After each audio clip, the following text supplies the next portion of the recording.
The Supreme Court changes its position quite a bit, considering there have only been 17 Chief Justices and 104 Associate Justices since the formation of the court, all the way back in 1790. In this Major Spoilers special presentation, we aren't talking about the recent changes by the court, but rather three major decisions that have shaped the way the motion picture industry evolved and how moral panic often forces the hand of any creative industry. This time, we're talking about the Hays Code and the movie rating system.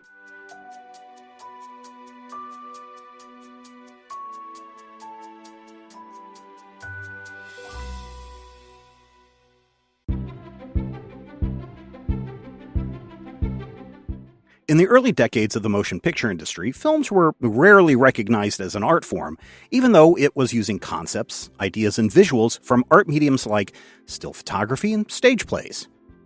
If you get a chance to see early silent era shorts, those released between 1895 and 1910, it wasn't uncommon to see fights, nudity, drug use, and more.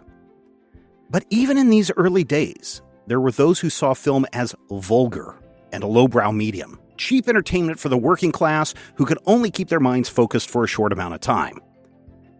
And listen, if you're a class of people who hold these beliefs, it makes sense that the other classes need to have someone to tell them what is appropriate for them to view and what subject matters they need to avoid. Fun fact: boxing in the United States of America was actually banned in all but one state, Nevada, which really should come as no surprise. The irony was that boxing was still very popular among the public, and when gentleman Jim Corbett took on Bob Fitzsimmons in a heavyweight match on March 22, 1897 in Carson City, Nevada, everyone wanted to know about the fight. Wyatt Earp was there as a reporter for the New York Times, and so was filmmaker Enoch J. Rector. Rector shot the entire 14-round fight using 11,000 feet of film, shooting at an aspect ratio of 1.65 to 1, making the film not only the first widescreen motion picture, but also the longest film released at the time, clocking in at 100 minutes. While boxing may have been illegal in most of the United States, boxing films were not, and by the end of its first run, from May 22, 1897 to November 11, 1898, it's estimated that this movie made $750,000, which was a heck of a lot more than the box office take of the actual boxing match. Even with the huge draw, the film was still opposed by many for its extreme violence and semi-nudity. Reports, probably hyped by producer William A. Brady, indicated that the largest audience for the film were women, because they couldn't see men in semi-undress anywhere else. And of course, when you have violence, partial nudity, and things women are attracted to, there are going to be complaints. A lot of complaints. The largest push to get the film banned came from the Women's Christian Temperance League. Their protests against the film came second only to the suffrage movement. In Maine, just 12 days after the release of the film, the legislature created a statute to prevent the exhibition of prize-fighting films punishable by a fine of $500. The Corbett-Fitzsimmons fight was the first in a series of dominoes that began to threaten the movie industry. But in the process, it did prove to exhibitors and studios because, vertical integration, that newsreels were very popular. Instead of reading the newspaper, people of all social classes, the illiterate and uneducated, could be made aware of the news from around the world.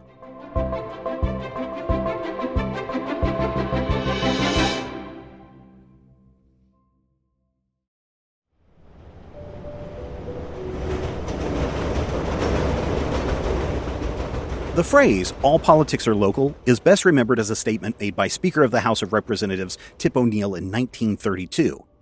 But in 1907, Chicago, the second largest movie market in the country, decided to take the matter of controlling film into its own hands.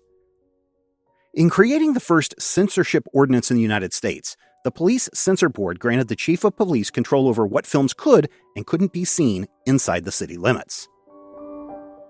The Public Censor Board, which would later become the Chicago Board of Censors, could suggest cuts until the board deemed the film fit for public viewing. It was either that or the film exhibitor wouldn't give a permit to show the film. Depending on your leaning, you may not think of this as such a big deal, but for many creators, this seemed like a violation of the ability to share stories and create art. And because this was local only to Chicago in 1907, you may have seen a very different cut of the film if you lived somewhere else. It would be 50 years before the decision to allow local censor boards was challenged in the Supreme Court. The court ruled local censor boards were legal, by the way. But the action taken by Chicago quickly spread like wildfire. Pun intended. Detroit followed Chicago later that same year, and a statewide censorship of movies happened in Pennsylvania in 1911. My home state of Kansas enacted a censorship board in 1915, and still had a local board in my college town all the way to the late 1980s.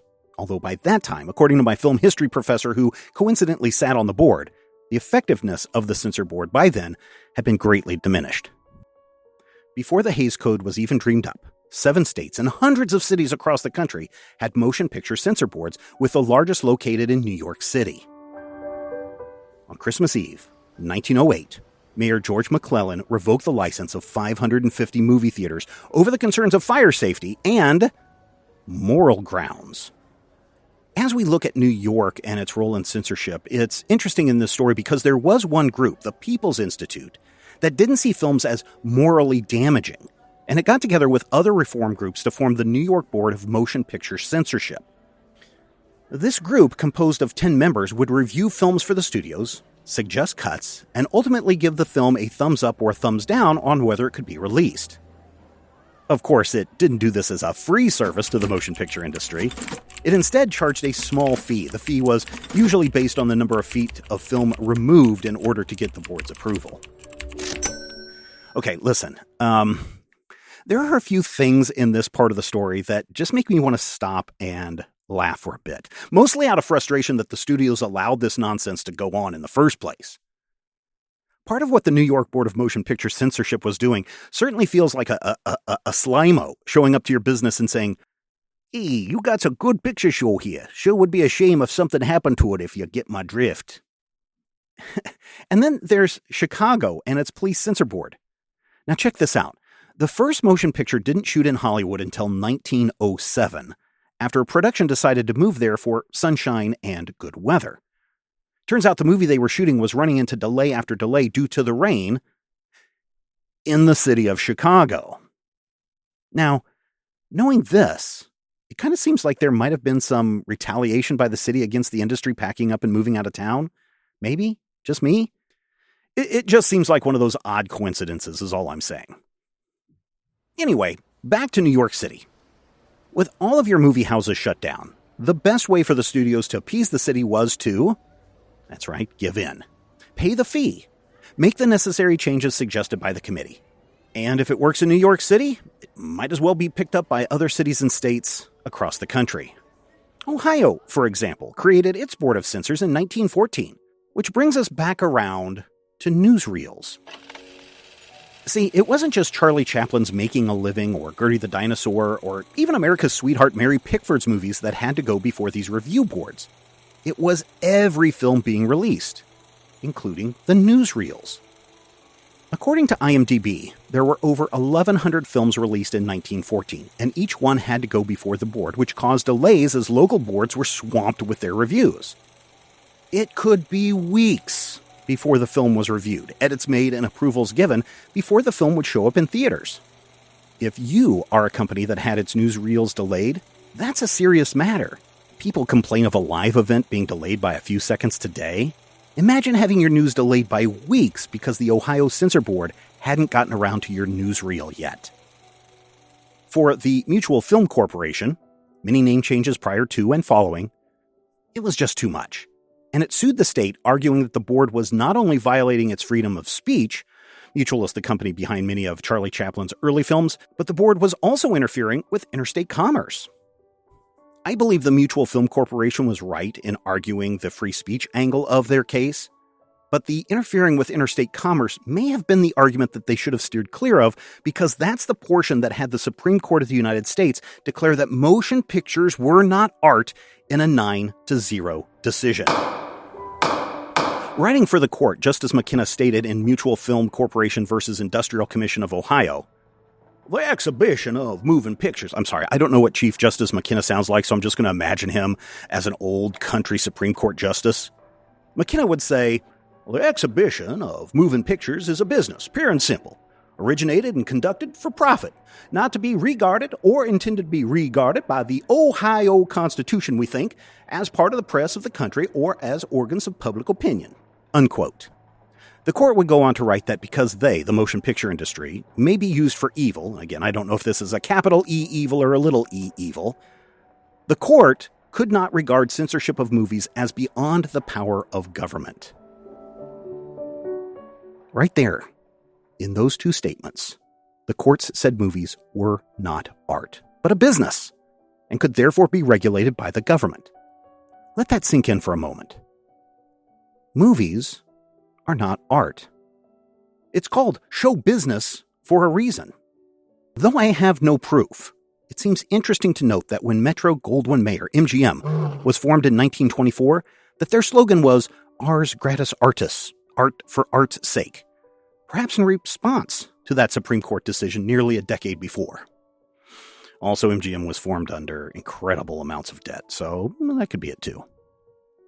The 1915 decision was possibly the second nail in the coffin for the rapidly growing film industry. But there were 3 other incidents that led to our current rating system.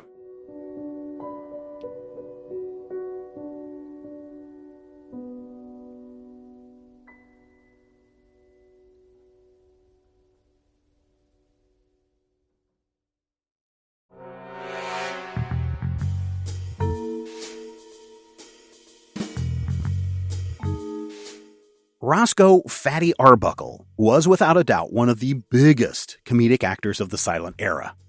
He mentored Charlie Chaplin, Monty Banks, and Bob Hope, and brought Buster Keaton into the movie business.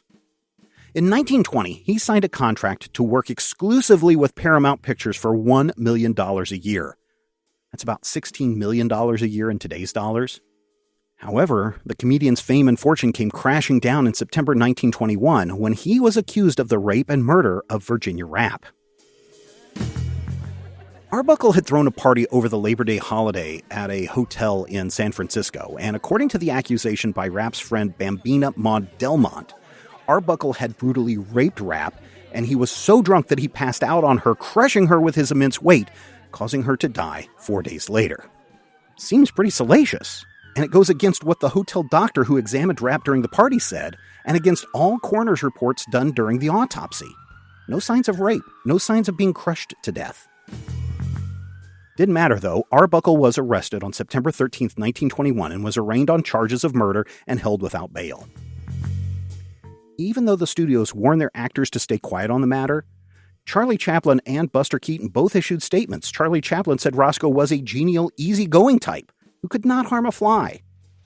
This scandal kept newspapers occupied, and the lurid details were so extreme for 1921, it caused more than a few people to wonder what was going on in Hollywood. These scandalous stories about Arbuckle were probably fueled by William Randolph Hearst's newspapers that published around the country. Hearst, of course, was famous for his paper's yellow journalism tactics, and it portrayed Arbuckle as a gross lech who used his weight to overpower innocent girls. Arbuckle had to endure 3 trials over this alleged rape. The first 2 resulted in a hung jury. The third, which took place in 1922, acquitted Arbuckle of any wrongdoing. The jury even wrote an apology letter to Arbuckle during the 6 minutes it took for them to come up with a verdict.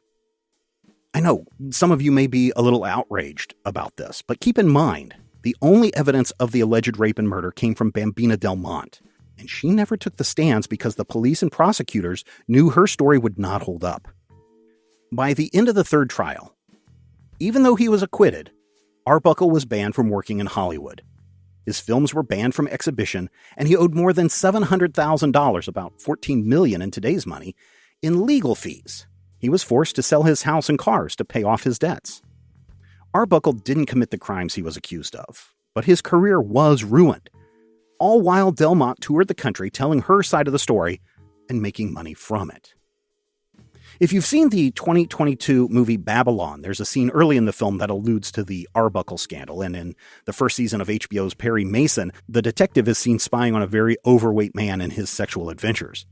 Even the 3rd season of Hacks has an episode about Arbuckle. That's how long-lasting our memory is of this event that never happened in 1921.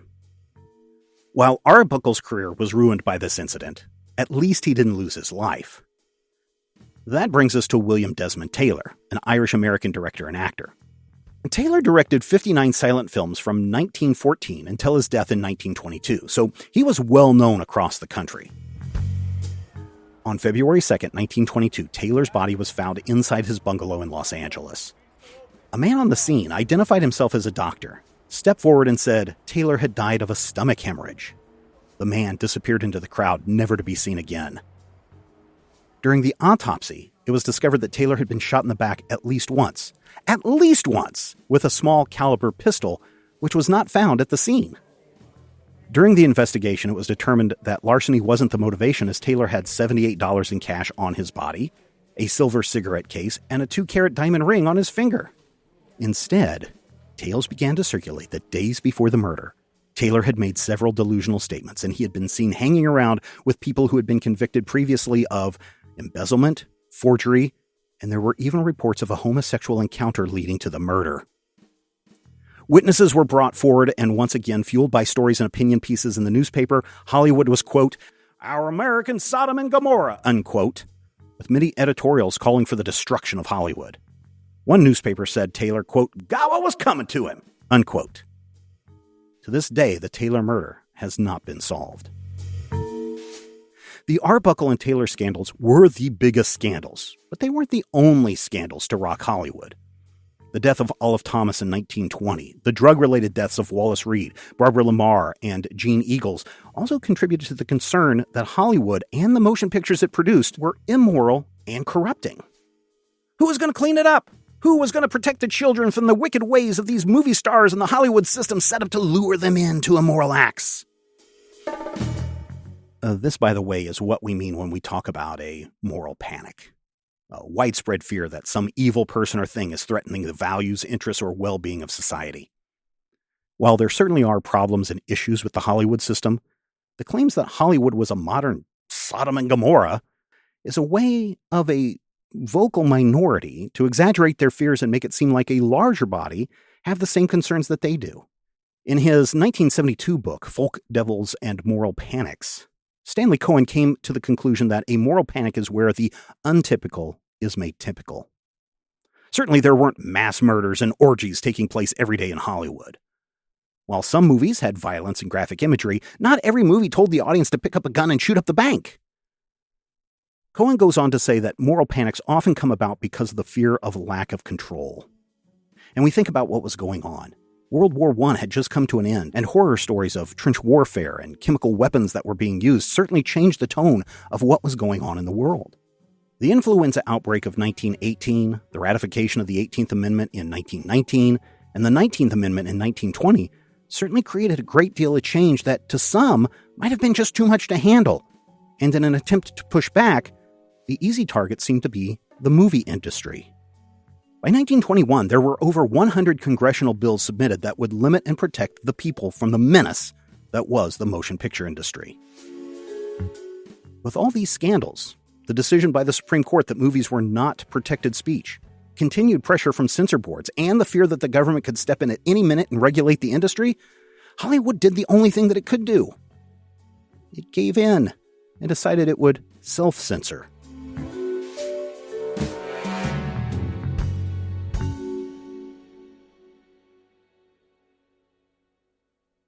Finally, we get to the Hays Code.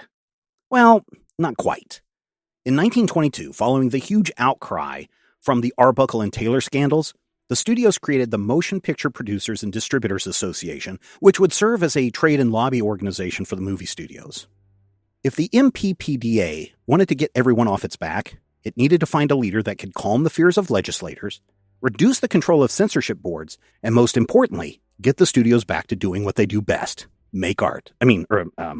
Make money. Yeah, that's it. Because in 1922, movies were still not considered an art business. Enter William H. Hays. Hays was well connected in Republican circles thanks to being the campaign manager for Warren G. Harding's presidency in 1920. He was then, because of the work, appointed the Postmaster General of the United States. He was an elder in the Presbyterian Church. And because films were distributed through the mail and his connections in Washington, D.C., he could be a very good lobbyist. And because of his church connections, he could probably smooth things over with the conservative religious groups. It seemed that Hays could be the man to solve all of Hollywood's problems. On January 14, 1922, Hays became the chairman of the MPPDA with the specific task of persuading individual state censor boards not to ban films or suggest edits. Hays did this by suggesting to individual studios on how they might limit censor involvement with his lists of don'ts and be carefuls based on his experience dealing with the various censor boards. Here then is that list, released in 1927. Keep in mind, this is not the Hays Code. Instead, this is what we refer to as the formula, because if you followed the formula, your movie would probably get through unscathed. Under the don'ts category, quote, "Those things which are included in the following list shall not appear in pictures produced by the members of this association, irrespective of the manner in which they are treated.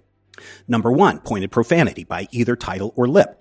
This includes the words God, Lord, Jesus, Christ, unless they're used reverently in connection with the proper religious ceremonies. Hell, SOB, damn, God, and every other profane and vulgar expression, however it may be spelled, is forbidden. Number 2, any suggestive nudity, in fact or in silhouette, and any lecherous or licentious notice thereof by other characters in the picture. Number 3, the illegal traffic in drugs. Number 4, any inference of sex perversion. Number 5, white slavery. Number 6, miscegenation. Number 7, sex hygiene and venereal diseases. Number 8, scenes of actual childbirth, in fact or in silhouette. Number 9, children's sex organs. Number 10, ridicule of the clergy. Number 11, willful offense to any nation, race, or creed. And then, under the Be Carefuls list, we have, quote, "Special care must be exercised in the manner in which the following subjects are treated, to the end that vulgarity and suggestiveness may be eliminated and that good taste may be emphasized." Number 1, the use of the flag must be respected at all times. Number 2, international relations. Avoid picturizing in an unfavorable light another country's religion, history, institutions, prominent people, and citizenry. Number 3, religion and religious ceremonies. Number 4, arson. Number 5, the use of firearms. Number 6, theft, robbery, safecracking, and dynamiting of trains, mines, buildings, etc., having in mind the effect which a too detailed description of these may have upon the moron. That's the MPPDA's phrase, not mine. Number 7, brutality and possible gruesomeness. Number 8, technique of committing murder by whatever method. Number 9, methods of smuggling. Number 10, third-degree methods. Number 11, actual hangings or electrocutions as legal punishment for crime. Number 12, sympathy for criminals. Number 13, attitudes towards public characters and institutions. Number 14, sedition. Number 15, apparent cruelty to children and animals. Number 16, branding of people or animals. Number 17, the sale of women or of a woman selling her virtue. Number 18, rape or attempted rape. Number 19, first night scenes. Number 20, man and woman in bed together. Number 21, deliberate seduction of girls. 22, the institution of marriage. 23, surgical operations. 24, the use of drugs. 26, titles or scenes having to do with law enforcement or law enforcement officers. And finally, 26, excessive or lustful kissing, particularly when one character or the other is seen as, quote, a heavy, unquote. If you did those things, you should be okay, right? I mean, you know from what was just read that the list seems pretty strict and limiting. But dear listener, you would be so wrong. While Hays and the MPPDA were successful in preventing the spread of state censorship, more than 60% of domestic exhibition was affected by what Hays referred to as, quote, political censorship, unquote. A lot of these new concerns had to do with sound coming to motion pictures in 1927, as the sound was so alluring to children that it would draw them in and corrupt them. Ooh. The introduction of sound to motion pictures may be one of the first times we see the need to, quote, protect the children, unquote, as a justification for censorship. In 1928, Catholic layman Martin Quigley, Joseph Breen, and a Jesuit priest named Father Daniel A. Lord created a code of standards and submitted those to the studios and to Hays. There's a quote floating around that is unattributed, that when the code was presented to Hays in 1929, he said, "My eyes nearly popped out when I read it. This was the very thing I've been looking for." On March 31st, 1930, the MPPDA agreed to the code and would be calling it the Motion Picture Production Code, or the Hays Code, after the head of the organization. Again, Hays didn't create the Hays Code. A group of religious people, in this case Catholics, did. But that still wasn't enough to stop complaints because, as you know, there's the speed limit, and then there's the speed limit. And studios were still seeing how close they could get to the line without crossing it. In 1934, the Legion of Decency was formed by Catholic bishops in the United States that asked its members to, quote, remain away from all motion pictures except those which do not offend decency and Christian morality, unquote. That's right, years before the moral majority would attempt to control politics, the Legion of Decency was attempting to influence control over motion pictures. And soon after, others signed on, including the Episcopal Church, Protestants, and Jewish organizations. They used the pulpit to tell its members what movies to see and what movies to avoid on the grounds of what it deemed to be immoral. Imagine you are the head of the studio, and you've done your best to keep the government at bay by hiring Hays.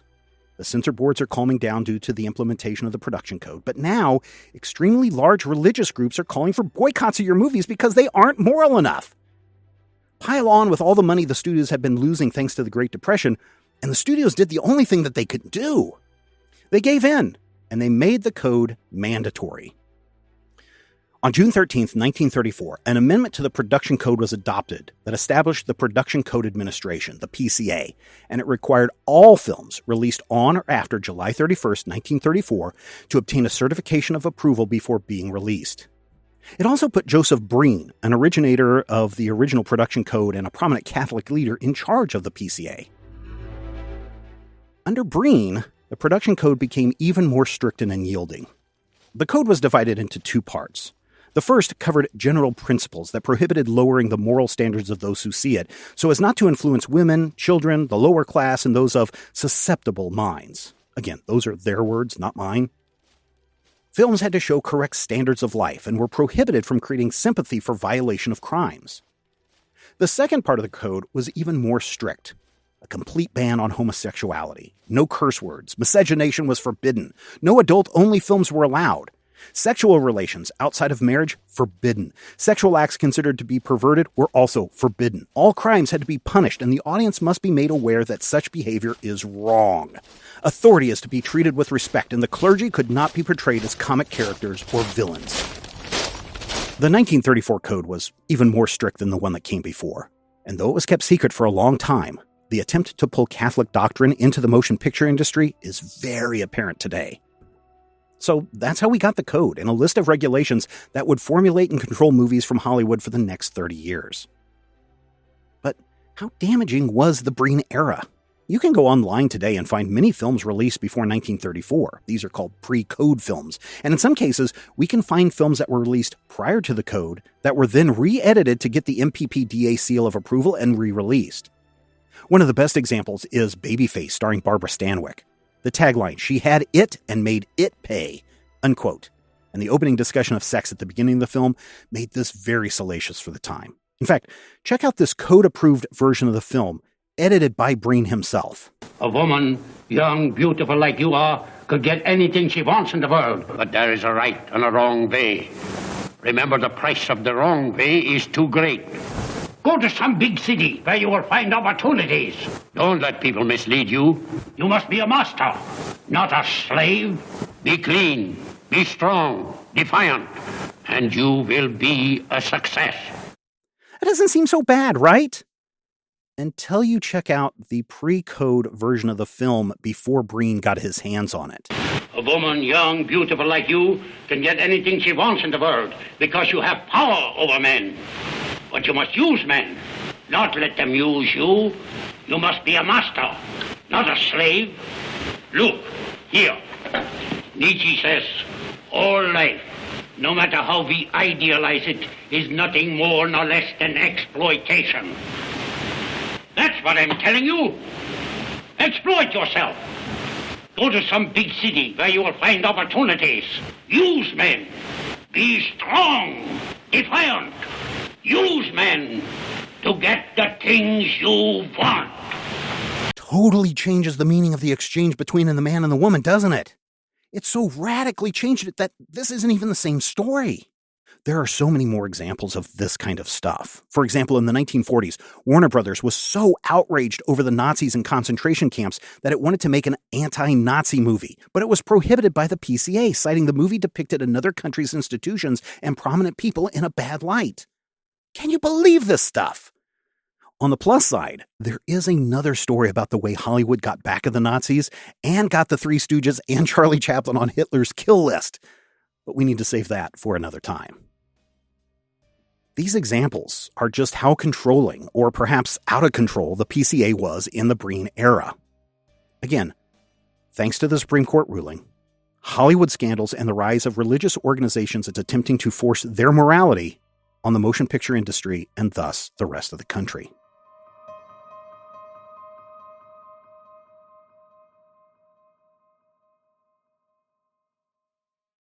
So what changed?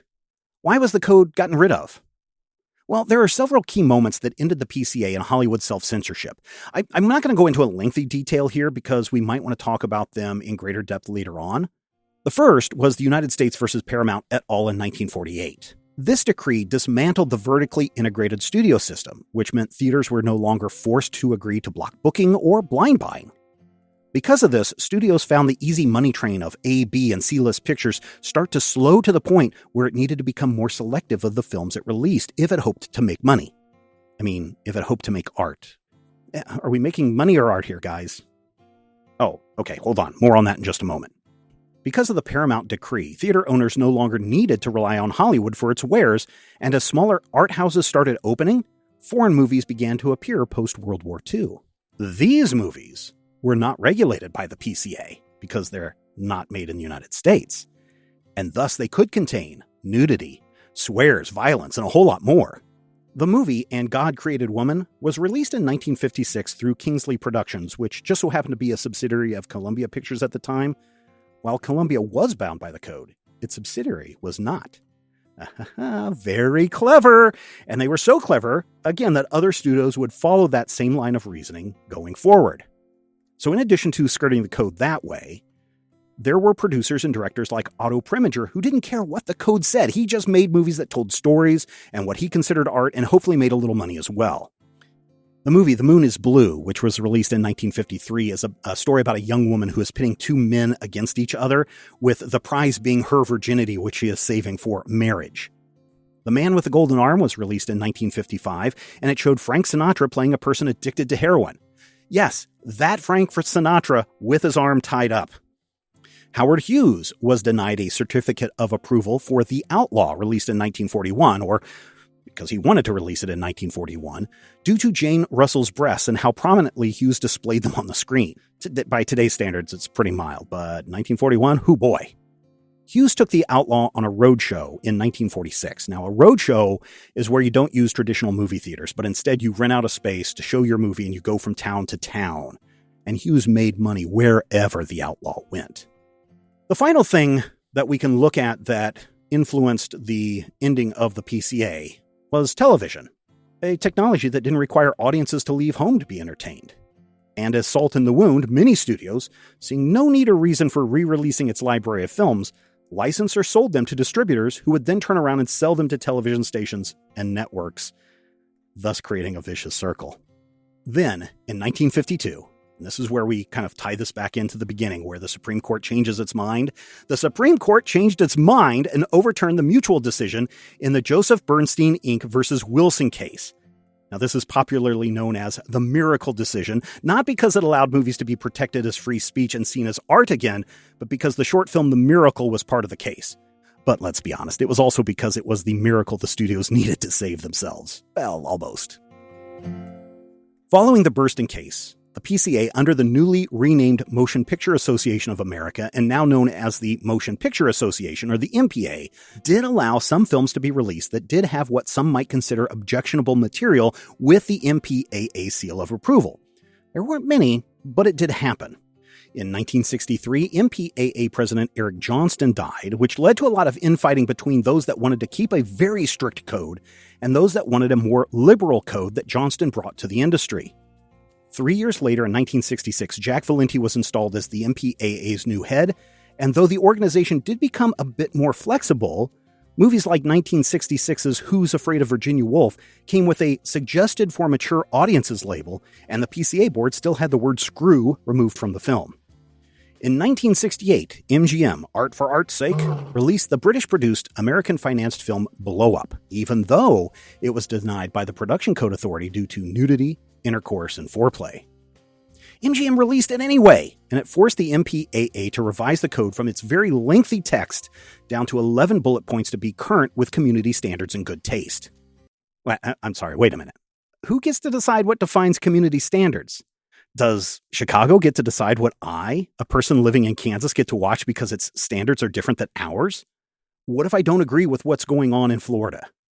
Even with 11 bullet points, it's pretty clear. You can't police morality across a diverse nation, even if it is under the guise of protecting the women, the children, and those with susceptible minds. Again, their words, not mine. Because of this, the MPAA revised its process yet again and introduced the rating system on November 1st, 1968. It started with 4 rating symbols: G for general exhibition, M for mature audiences, R for restricted, meaning no one under 16, 16 admitted without an adult, and X meaning no one under the age of 16 could be admitted under any circumstances. The rating system would go on to change over the years. M was changed to GP and then to PG in 1972. Thanks to movies like Gremlins and Indiana Jones and the Temple of Doom, the PG-13 rating system was created to go in between PG and R. And X got turned into NC-17 because the adult film industry kind of took a cue maybe from Moonshiners, that if X meant adult material, double and triple X meant even more wild times. And for trivia buffs out there, to date, the only X-rated film to ever win an Academy Award is Midnight Cowboy with Dustin Hoffman and Jon Voight. Just tuck that under your cap for later. The rating system makes a lot of sense. Instead of self-censoring and creating a draconian ham-fisted set of rules that hinder the creative process, the MPAA flipped the script and said, hey, we're releasing our films. You as an adult or as a parent, you get to decide if these are the movies that you want to see. Don't legislate morality. Let the people decide on an individual basis. This seems like a great solution. And dear listener, if you've been sitting there thinking, this story sounds familiar, it's because it is. The comic book industry dealt with this in 1954, leading to the Comic Code Authority before it was bucked by Stan Lee at Marvel Comics over a drug awareness issue of Spider-Man. The CCA closed its doors in January of 2011 and now uses a rating system on the covers of comic books. The same story happened with the music industry in the 1980s when Tipper Gore and the Parents Music Resource Center tried to ban music with explicit lyrics. It took Dee Snider of Twisted Sister going to Capitol Hill and testifying that censoring music was a violation of the First Amendment. And this is why today you have ratings on music. Same thing happened to the video game industry in the 1990s. Before it could be regulated by the government, it enacted the Entertainment Software Rating Board, the ESRB, to give ratings to those video games that you love so much. We even have the same thing with podcasts. This very show is not allowed in some countries because we use an occasional swear. And we have to give a rating to each episode we release. This is a clean episode or this is an explicit episode. If you're on YouTube and you make videos, you also have to declare if the video is appropriate for children or not, or you suffer the consequences. And it's happening right now with the internet and adult sites, as child protection acts at first prevent you from entering a site without putting in your birthday, and now, depending on where you live, you can't enter certain sites without giving up your full ID.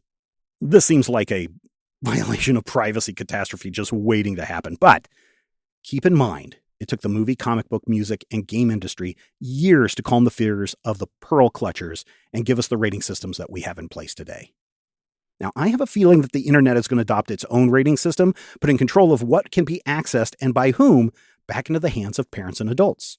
We have the V-chip in televisions right now, which require you to enter a code to unlock certain channels, protecting your children or others in the household from material that you don't deem worthy or necessary for them to watch.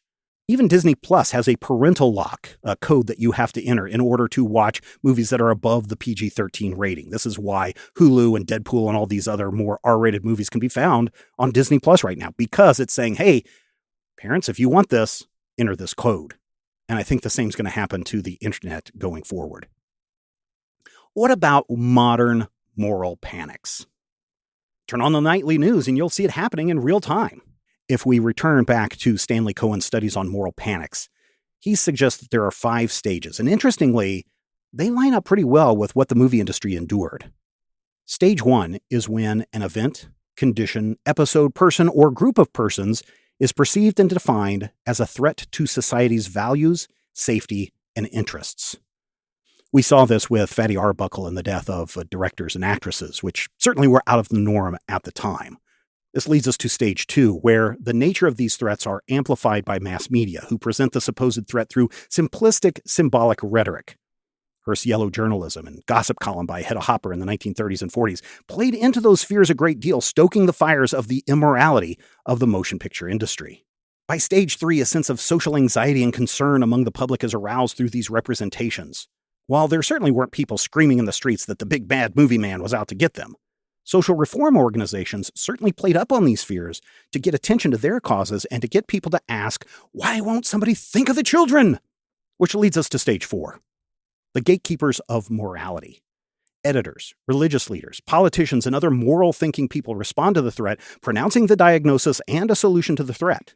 All of the bills introduced in Congress, the Legion of Decency telling people to boycott certain movies, the introduction of the production code, and a more stringent code under Breen in 1934 are all examples of this stage of moral panic. Finally, in stage 5, the condition disappears. It submerges or deteriorates or becomes more visible.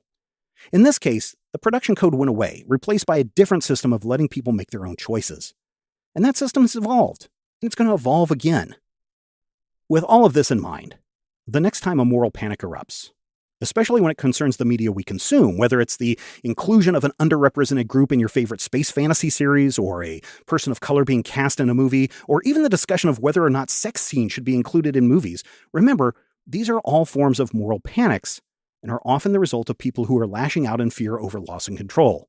And since you know what has happened before, perhaps we'll all be better prepared to deal with these issues in the future before they get out of hand. I'm Steven Schleicher, and I've been sharing this story of the Hays Code and the Comic Code Authority and Satanic Panic and even more with my students over the years, and it still surprises each new group that comes through my class that we keep repeating the same story over and over again. But now they're more informed about the media they consume, and hopefully you are too. Thank you so much for listening, and thank you to all of our patrons at patreon.com/majorspoilers who helped make this episode possible. If you would like to hear more special presentations like this in the future, become a member today for as little as $5 a month. Or if you'd like to purchase this episode commercial-free, you can also pick it up at our Patreon page, patreon.com/majorspoilers. Have a great day. This podcast is copyright 2024 by Major Spoilers Entertainment, LLC.